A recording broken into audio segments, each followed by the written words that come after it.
China just blockaded Taiwan. The war everyone said would never happen just started. Your diabetic daughter needs insulin. The factories that make it are in China, and they just stopped shipping. You've got 14 days worth in the fridge. After that, you're cutting her doses in half, watching her get sicker, praying the government fixes this before her kidneys fail. Your survival supplies? Bags of rice and a water filter. The store's emptied in 6 hours, not panic buying. Real shortages. 40% of our fertilizer comes from China. The farms can't grow food without it. And that solar power system you installed last year? The parts inside came from Taiwan. When it breaks, you can't fix it. Replacement parts don't exist anymore. You thought you were ready for an emergency. You're not. You prepared for a storm that lasts a week, not a war that cuts off half the world's supply chain. But there are 7 items nobody's talking about. Not illegal, not hard to find, just ignored. And every single one of them works when Chinese factories go dark and American stores run empty. Item number 1, potassium iodide tablets. $15 buys you protection from nuclear fallout. But you've never heard of them because the FDA doesn't want you to know they exist. Every prepper I've met has a radiation plan. None of them work. Stay indoors for 48 hours.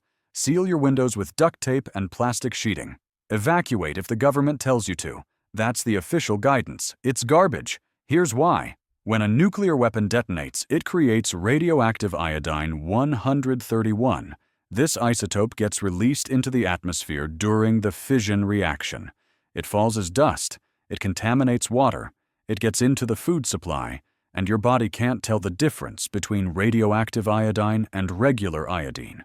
Your thyroid gland absorbs it automatically. Once that happens, you're carrying a radiation source inside your neck. Thyroid cancer develops in weeks, not years. Children get it faster because their thyroids are more active. Staying indoors doesn't stop this. Duct tape doesn't filter radioactive particles. You still need to drink water. You still need to eat. And the moment you consume anything contaminated with iodine 131, your thyroid pulls it in like a magnet. Here's the solution the pharmaceutical industry doesn't advertise. Potassium iodide. It's just regular iodine in pill form. You take it before or immediately after radiation exposure. It floods your thyroid with stable, non-radioactive iodine. When your thyroid is already full, it can't absorb the radioactive version. The radioactive iodine passes through your system and gets flushed out. You're protected. The effectiveness window is narrow. Take it within 1 hour of exposure. You get 97% protection. Within 3 hours, 90%. After 24 hours, it drops below 50%. But if you've got the pills on hand and you take them fast, you've just eliminated the biggest radiation threat to your family. Cost? $15 for a bottle of 60 tablets. That's a 2-week supply for a family of 4. Compare that to the zero protection you get from government guidance about staying indoors and hoping the fallout passes. So why isn't this in every medicine cabinet? Why aren't pharmacies required to stock it? Why does the FDA approve it, but refuse to recommend it publicly? Because it's too cheap and it works too well. If every household in America bought potassium iodide tablets, that's a one-time purchase of $15. No prescriptions, no doctor visits, no recurring revenue. The pharmaceutical industry makes money on treatments, not prevention. A population that can protect itself from radiation doesn't need expensive cancer therapies later. The FDA's official position is that potassium iodide is effective, but they only recommend distribution in areas near nuclear power plants. Everywhere else, you're on your own. They won't tell you to buy it. They won't tell you where to get it. They just leave you with duct tape and prayers. But even if you survive the radiation, there's a second threat that kills faster, and the gear industry has been lying to you about it for decades. Item number 2, a real gas mask. Not the $40 tactical-looking prop from Amazon. An actual military-grade mask that will keep you alive when the air turns poisonous. Chemical weapons, biological agents, radioactive dust, industrial fires releasing chlorine or ammonia gas. These are the threats you face in a real war. And the gas mask sitting in your closet with the skull logo and 5-star reviews? It's a costume piece. It will not save you. Here's the difference between real protection and the garbage they market to preppers. Real gas masks use a NATO standard 40mm thread. That's the size of the opening where the filter screws on. It's been the military standard for 60 years. Every NATO country uses it. Israeli masks, Finnish masks, Polish masks, German masks. All the same thread. You can swap filters between them. You can buy replacement parts. The system works because it's standardized. Consumer masks use proprietary threads, random sizes that only fit filters from that specific brand. When that company goes out of business or stops making filters, your mask becomes a paperweight. You can't adapt it. You can't fix it.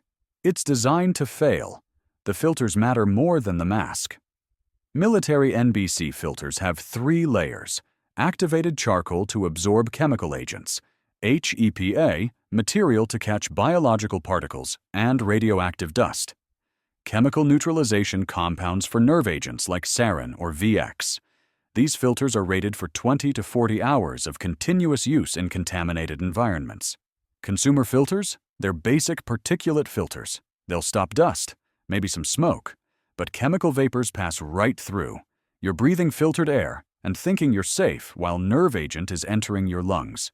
The seal is everything. A real mask uses a rubber gasket that forms an airtight seal against your face. You test it by blocking the filter intake and breathing in. If the mask sucks tight against your face and no air enters, the seal is good. If air leaks in around the edges, you're not protected. Consumer masks use foam padding. It's comfortable. It looks tactical. But it doesn't seal. Put it on, do the same test, and you'll feel air leaking in around your nose, your chin, the edges. That leak means contaminated air is getting in. In a real chemical attack, that leak kills you in minutes. Shelf life. Military surplus masks from the 1980s and 1990s still work. I'm talking about Israeli M15 masks, Finnish M61 masks, Polish MP5 masks. 30 years old and they still seal perfectly. The rubber doesn't degrade if you store them properly. The filters expire, but you can buy fresh NATO standard filters from a dozen suppliers. Consumer masks start degrading after 2 years. The elastic straps lose tension. The foam padding compresses and stops forming a seal. The proprietary filters get discontinued. You're replacing the whole system every few years because nothing is built to last. Cost. A military surplus mask costs $50 to $100 depending on the model. A set of fresh NBC filters costs another $30 to $50. Total investment: $100 to $150 for a system that will work for 20+ years. The Amazon tactical mask costs $40. Looks cheaper up front, but the seal fails. The filters don't protect against chemicals, and you need to replace it every couple years when the materials degrade. Over 20 years, you're spending more money on junk that doesn't work. So why isn't every survival store selling NATO masks? Why are the outdoor brands pushing proprietary consumer gear instead? Because a mask that lasts 20 years doesn't generate repeat customers. They need you buying new masks, new filters, new accessories. A permanent solution is bad for business. But here's the good news. Military surplus masks are legal. You can buy them right now from surplus stores and online dealers. Israeli, Finnish, Polish, Czech. All of them work. All of them use the same NATO filters. But even if you can breathe and you're protected from radiation, there's a third threat. Water. If you can't purify it at the molecular level, if you're relying on filters that clog or chemicals that run out, you're counting days until contamination kills you. Item number 3. Water distillation. The process that purifies any water source, and the filtration industry has spent 40 years burying it under marketing lies. Every survival kit has a water filter. Life Straw, Sawyer, Katadine. They're sold as essential gear, compact, portable, easy to use, and they all fail the same way. Filters work by forcing water through tiny pores. The pores are measured in microns. A micron is 1/1,000,000th of a meter. Most filters have pores between 0.1 and 0.01 microns. That's small enough to catch bacteria and parasites. Bacteria are typically 1 to 5 microns.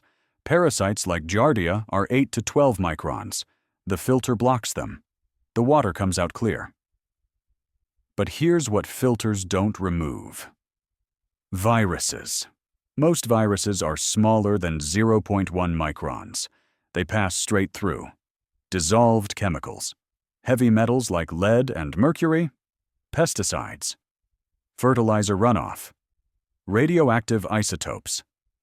None of these get caught by the filter because they're dissolved in the water at the molecular level. The filter just screens out solid particles. It doesn't purify. Worse, filters clog. The pores fill up with dirt, algae, bacteria. Filter lifespan is measured in liters. A life straw is rated for 1,000 liters. A Sawyer squeeze claims 100,000 liters. But those numbers assume clean water sources. If you're filtering muddy river water or water contaminated with industrial runoff, you'll clog the filter in a fraction of that. Once it's clogged, it's garbage. You can't unclog it. You need a new filter. And in a prolonged war where supply chains are broken, replacement filters don't exist. Distillation solves all of this. The process is simple. You boil water. The water turns to steam. Steam is pure H2O in gas form. Everything else stays behind. Bacteria, viruses, heavy metals, chemicals, radioactive particles. They can't evaporate. You collect the steam, let it cool and condense back into liquid, and you've got pure water. Distillation removes 99.9% of all contaminants. It doesn't matter what's in the source water. River water, seawater, water contaminated with gasoline or pesticides. Boil it, collect the steam, and it's safe to drink. The equipment is permanent. A pot, a tube, a way to cool and collect the condensed steam. That's it. No filters to replace. No moving parts to break. As long as you can boil water, you can purify it. And you can boil water with wood, charcoal, propane, alcohol, or sunlight. So why is every prepper buying filters instead of learning to distill? Because a $30 pot that works forever doesn't keep you coming back to buy replacement cartridges. Let me show you the math the industry doesn't want you to see. A life straw costs $20. Lifespan is 1,000 liters. A family of 4 drinks about 12 liters of water per day for cooking and drinking. You need a new filter every 83 days. That's 4 filters per year. Over 5 years, you've spent $400 on disposable filters that you throw away. A Sawyer filter costs $35 and claims 100,000 liters. Sounds better. But that rating assumes relatively clean water. If you're filtering muddy river water or chemically contaminated sources, the pores clog faster. Real-world lifespan is closer to 10,000 to 20,000 liters, depending on water quality. For a family of 4, that's 2 to 4 years. Then you need a new one. The filter industry works like the printer industry. They sell you the hardware cheap and make their money on replacement cartridges. You're not buying a solution. You're buying a subscription to stay hydrated. A basic distillation setup costs $30 to $50 if you build it yourself. Large pot with a lid. Copper or stainless steel tubing. A container to collect the condensed water. You can make it from hardware store parts in an afternoon. It works indefinitely. No filters to replace. No cartridges to buy. Just heat and physics. Commercial countertop water distillers cost $200 to $400. Brands like Waterwise make electric models that plug into the wall.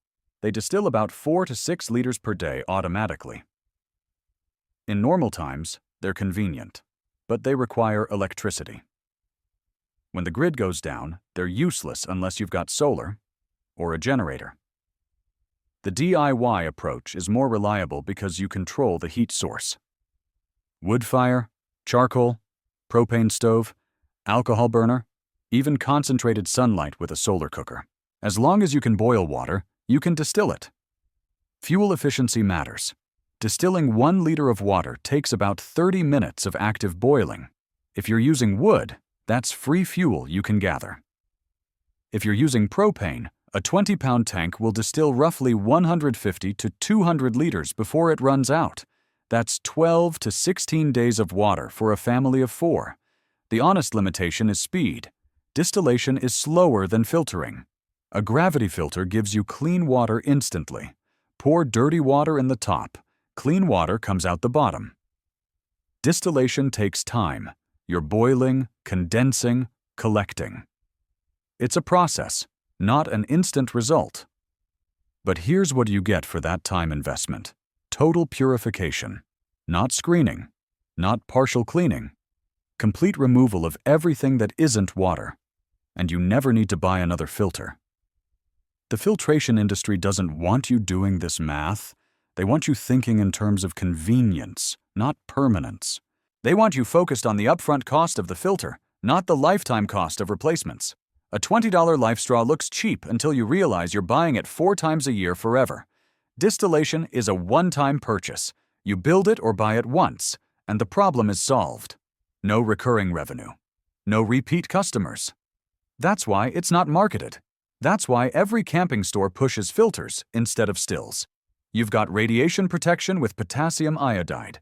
You've got air filtration with a real gas mask. You've got water purification with distillation. But water doesn't matter if you can't eat. Which brings us to the most suppressed item on this list. The one that makes you completely independent of the food system, and the seed companies have spent billions making sure you never hear about it. Item number 4. Heirloom seeds, the genetic library that makes you ungovernable. Every seed packet at Home Depot or Lowe's says hybrid or F1 on the label. Those words mean the same thing. One-time use. You plant them, you harvest the vegetables, you save the seeds, and then you plant those saved seeds the next year. Except the second generation doesn't work.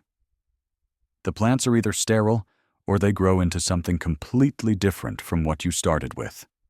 Weak, inconsistent, useless. This is by design.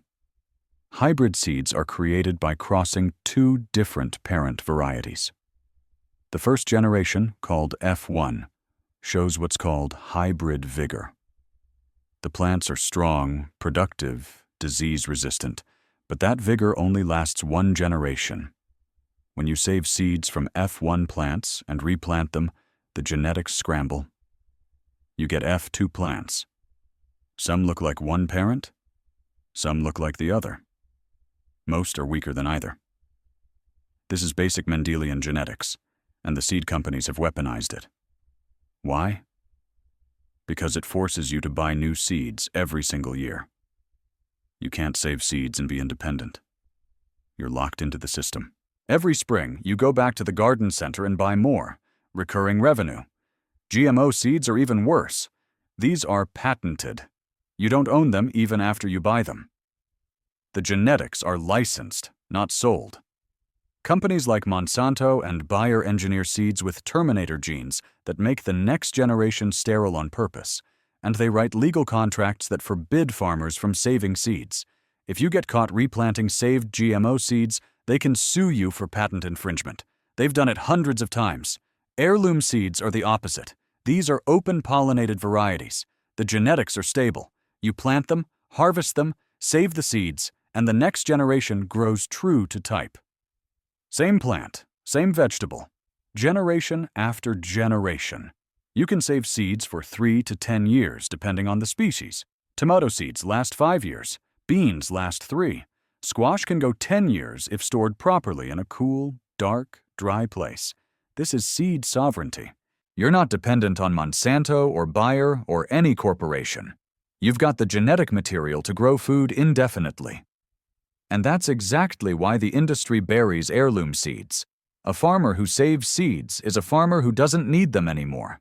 And it gets worse, because even if you've got seeds, if you can't stay healthy without the pharmaceutical supply chain, you're still dependent.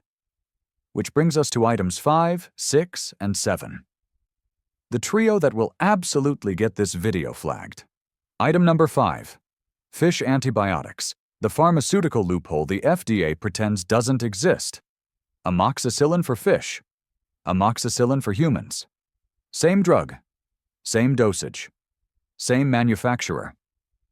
The only difference is the label. One costs $8 without a prescription. The other costs $120 with insurance and a doctor's visit. Walk into any pet store or check online. Fish Mox, Fish Flex, Fish Flox. These are antibiotics sold for treating bacterial infections in aquarium fish. Amoxicillin, cephalexin, ciprofloxacin, the exact same compounds used in human medicine. Same chemical structure, same purity standards. Many are made in the same factories that produce human pharmaceuticals. The FDA knows about this. They've never addressed it publicly because doing so would either require them to ban the products or admit that Americans are paying 10 to 20 times more than necessary for antibiotics. The pharmaceutical lobby won't allow the first option, and acknowledging the second option destroys the prescription drug pricing model. Dosage is identical. Amoxicillin 250 milligrams capsules for fish are dosed the same as human amoxicillin. Standard treatment for bacterial infections is 500 milligrams 3 times per day for 7 to 10 days. You take 2 capsules per dose. The instructions are the same whether it's labeled for fish or humans. Cost comparison. A bottle of 100 fish amoxicillin capsules costs $8 to $15 online. That's enough for 4 to 5 full treatment courses. A single 7-day prescription of human amoxicillin costs $80 to $120 with insurance in most areas. Without insurance, it can run $200 or more. Same drug. 10 to 15 times the price. The pharmaceutical industry loses billions if this information becomes common knowledge. They need the prescription model. They need doctor gatekeeping. They need insurance markup. Fish antibiotics bypass all of it. Item number 6. Manual tools. The technology older than electricity that makes you independent of the grid. Power tools require electricity or batteries. Batteries die. The grid fails. Your Milwaukee drill and DeWalt saw become paperweights. Manual tools work forever. Hand crank grain mill, manual water pump, treadle sewing machine, hand drill. These tools were standard equipment 100 years ago. They still work, and they'll work 100 years from now. A cast iron hand crank grain mill costs $150 to $300. It will grind wheat, corn, and rice into flour for your entire life and your children's lives. An electric grain mill costs the same, but stops working the moment the power goes out. Manual tools don't need replacement parts. They don't need software updates. They don't need a supply chain. The power tool industry doesn't want you buying manual equipment because there's no repeat business. A hand drill your grandfather bought in 1950 still works. That's 70+ years without generating a single dollar of additional revenue. That's a business model nightmare.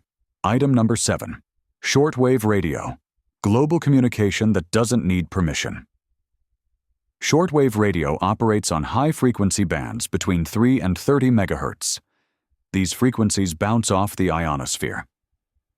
That's a layer of the atmosphere 50 to 400 miles up that reflects radio waves back to Earth. This means your signal can travel 1,000 to 10,000 miles without any towers, satellites, or infrastructure. A 100-watt shortwave transmitter can reach across continents. You can communicate with someone in Europe from North America. You can coordinate across state lines. You can receive news and information from other countries when domestic sources go dark. No monthly fees. No service contracts. No corporate intermediary. You own the equipment, and the physics does the rest. Telecom companies hate this because it's communication they can't monetize. Governments don't like it because it's a network they can't shut down regionally. You can't turn off the ionosphere. You can't block radio waves from propagating according to physics. Shortwave is ungovernable communication. 7 items. Radiation protection, air filtration, water purification, food sovereignty, medicine, tools, communication. Every one of them solves a critical survival problem permanently. And every one of them has been quietly pushed aside by industries that need you dependent. That's not a coincidence. Let's step back and look at what we've just covered. 7 items. 7 permanent solutions to critical survival problems. Potassium iodide for radiation. NATO gas masks for air. Distillation for water. Heirloom seeds for food. Fish antibiotics for medicine. Manual tools for work. Shortwave radio for communication. And I'm willing to bet you'd never heard of most of these in a mainstream survival context. That's not because they don't work. It's because they work too well. Every single one of these items shares the same characteristic. One-time purchase. Decades of functionality. No recurring costs. No replacement parts. No upgrades. You buy it once, and the problem is solved permanently. The modern economy is not built on solving problems. It's built on managing problems, subscription models, planned obsolescence, recurring revenue, upgrade cycles. The goal is not to fix your issue. The goal is to rent you temporary relief that requires renewal. Filters instead of distillation. Hybrid seeds instead of heirloom. Prescription antibiotics instead of over-the-counter veterinary equivalents. Proprietary power tools instead of manual equipment that lasts a century. Every industry follows the same playbook. Market the inferior product that generates repeat customers. A customer who solves their problem permanently is a customer you lose forever. That's not conspiracy theory. That's quarterly earnings logic. If you sell someone a water distillation setup for $50 that works for 40 years, you've made $50 once. If you sell them a $20 filter 4 times a year for 40 years, you've made $3,200. The math is obvious. And it's not just corporate strategy. Governments participate. The FDA won't acknowledge fish antibiotics because it destroys pharmaceutical pricing. Telecom lobbies against decentralized communication because it eliminates service contracts. Seed patent laws protect Monsanto's hybrid monopoly. The system isn't hiding these solutions behind laws. It's hiding them behind silence, behind marketing budgets for inferior alternatives, behind 1,000 products that break, so you buy them again.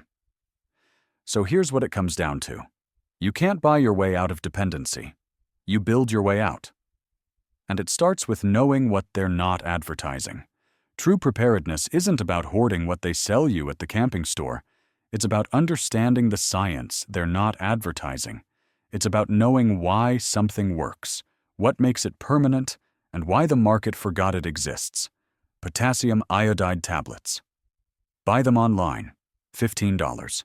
Legal everywhere. NATO gas masks. Military surplus stores. Israeli, Finnish, Polish models with 40mm threads. $100 plus filters. Water distillation. Build it with a pot and copper tubing from the hardware store.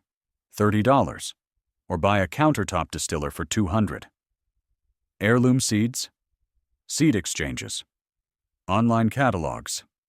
Baker Creek. Johnny's selected seeds. Save them, replant them, own your food supply. Fish antibiotics. Pet stores. Fish Mox, Fish Flex. Same compounds. $8 to $15 per bottle. Manual tools, antique stores, Lehman's Hardware, hand crank grain mills, manual pumps, tools that outlive you. Shortwave radio, ham radio suppliers, 100-watt transceivers. Global range, no monthly fees. None of this is illegal. None of it is restricted. You can buy all of it right now. The system isn't hiding it behind laws. It's hiding it behind silence, behind the noise of 1,000 inferior products. These 7 items aren't just survival gear. They're exits from dependency. And the more people who know they exist, the harder we are to control. What other items belong on this list? What have you found that solves a problem so well it's suspicious nobody talks about it? Drop it in the comments. The more we share, the less power they have. Physics doesn't care about profit margins, and neither should you.